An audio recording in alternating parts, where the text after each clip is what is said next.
Hey everybody, it is Billy at BTUFF. I'm down here at Gailey's Marine, man, looking at the new Moomba Max. Man, this is a lot of boat for the money.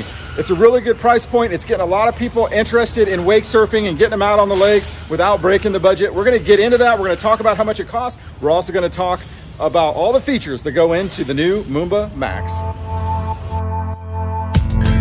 When everything seems over and nothing lies ahead, the fire in me takes over and paves the road instead. Cause sometimes you need changes to burn the ways of old.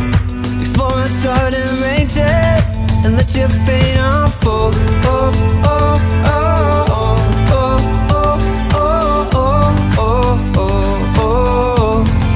And let your fate unfold.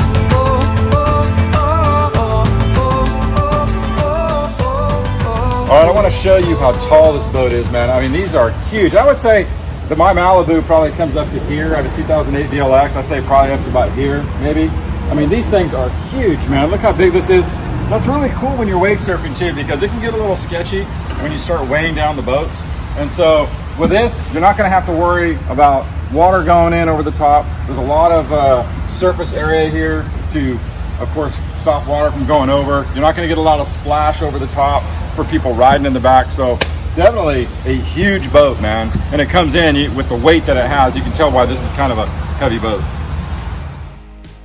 All right, let's take a look at the 2020 Moomba Max. It is a massive boat. Look how tall this thing is. Probably the tallest boat out there, to be honest with you. It is probably one of the best bang for the bucks. I think these come in about 80 to 90,000. Compare that to other manufacturers that are twice that, right?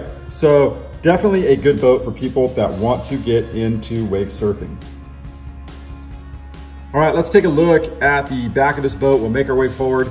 Huge platform off the back. And that's good if you have a lot of people with you, a lot of sitting area, if you're just hanging out on the water.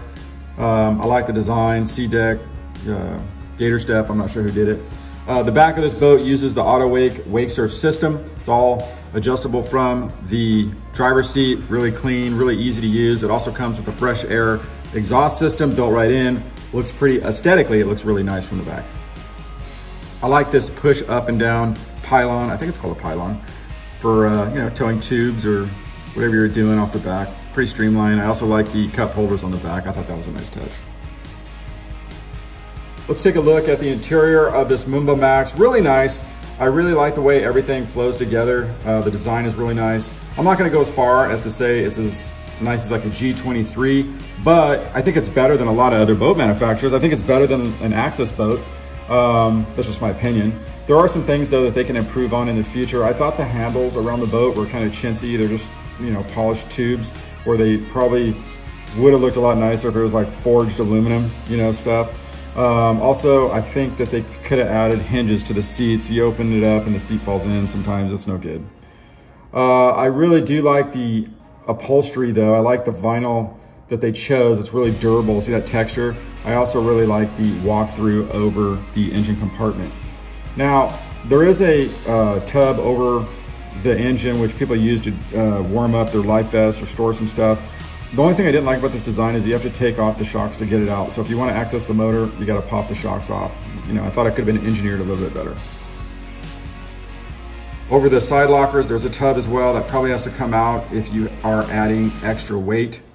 But look at these, man. Look at the storage in this deal. I don't know how Wake Makers does it, but this can take a huge bag.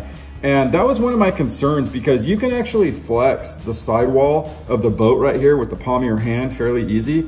And I don't know how much weight adding extra bags would put on that hull. So you definitely want to talk to the manufacturer. I wish they beefed that area up just a little bit more with a little bit more glass, or put some kind of ridge in there to make it stiffer.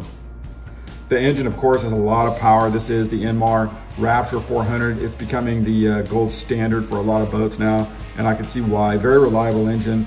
Everything was put together real nice. Let's take a look at the dash here. I like the switches, and I don't like the switches. I mean, a lot of times these are on the LCD screen. The only good part about having switches is that if the LCD screen takes a dump, well, the switches still work, so that is good. I do like the steering wheel. I thought it was pretty streamlined. I like the grip on it. It looks pretty cool. I really liked the controls on the side of the steering column. I haven't seen this on another boat, or at least maybe I'm not paying attention, but you can adjust the speed on one side, and on the other side you can adjust the wake plate. Here you can see the screen. I didn't have the boat on, so you couldn't see it. It's a pretty simple screen, but I've heard in 2021 that they're actually upgrading and we'll be getting the same screen that the Mackay has. I thought the dash was done really nice. Of course, you see it's got a spot for your cell phone. It's also got a charging port for ballast pumps. That's really clean. But I do like the decking material on the top. I mean, you can throw something on there, it's not gonna slide around, and it's gonna protect the dash from the sun. There is a huge glove box on the passenger side. Got a spot up there for your keys and your wallet. That's really nice. And of course, the storage area is huge. There was one concern though, and that is that the lid is black plastic and could scratch and mar over time. The shifter here is really nice. Got a nice armrest and a little storage on the right. Well, let's take a look at the front of this boat because it is really nice. I love the design of everything, with one exception like we talked about, and that is the handles. Man, if those were forged aluminum handles of some kind, they would look so high-end on this boat. Maybe next year. But anyway, there is a lot of room up front here. I like the design of the upholstery. It's really nice. Of course, got the wet sound speakers. We'll get into that in a second. But really clean looking on the vinyl. Man, I don't know how many people you can put up here, but it's a lot, man. You could put a lot. And a lot of people like hanging out on the front of the boats, man. So really cool addition to this. Let's take a look at the side storage. You can put lead weight in there, or you can put cargo or water ballast bags, but definitely a lot of room under the side seats. The center pad comes out, then it's more of a seating area. You know, that's pretty nice. Got some drink holders down there. I do like the decking on the front. That's a huge platform to stand on the front. That makes it really easy for people to get in and out of the boat when you're loading them in and out on the dock from the front. You want to dive off the front of the boat, all that stuff, but a lot of standing platform. Let's take a look at this, man. This is a cool storage area that a lot of boats don't have. You know, storage is so important, especially taking a lot of people. I mean, this is one spot where you could throw a couple bags in there, right? People's, you know, towels or whatever. It's just that much more storage area that a lot of other boats don't have. Vent system looks pretty cool. I do like, you know, some of the accents. The tower is nice. You know, for this price range boat, you know, I think this tower's way better than an Axis. That's probably the downfall of the Axis boats, is the tower, in my opinion. I thought this one was really nice. I will say though, I am a fabricator, so I'd like to look at the welds and everything, but overall, the shape of this is stout. And yeah, so it does have the Roswell tines on it, on a swivel rack. That's pretty nice. And I don't know if you can add more or not, but they do have this. So it's really nice. It's pretty clean looking. Here's those welds I was talking about. Man, I'm a stickler on the welds, man. Some boats have horrible welds. These ones weren't that bad, so I'll give it a pass. Let's take a look at the locker here. It is large, and you are gonna need that for some water ballast. This boat has such a big hull that you're gonna have to weigh it down. You're definitely gonna have something in here, probably about a 400 to 600 maybe pound bag through here to get it to list over a little bit. I wish it had hinges on it though, because you pick up the seat and it falls in the hole. There is a lot of drink holders. That's really nice. At night, this all lights up. That looks pretty cool. They have the batteries hunkered way over to the left. That's pretty good for regular foot surfers. You have a charging bank here. Man, I want to say this. All the wiring on this boat is really clean. It's really professional all the way through. There's a lot of attention to detail. It does use a wet sound amp and a wet sound system. Man, wet sound is some of the best stuff out there. I have that stuff, and I can tell you, it is top notch. You can see here in the hull, a lot of room. Here's what I was talking about, man. Look how clean all this looks. They went through a lot of effort here to make sure that this was all done right. Get the fire extinguisher and everything built right in. This boat uses a Fusion stereo system that is built perfectly into the dash. It is super seamless, and I love it.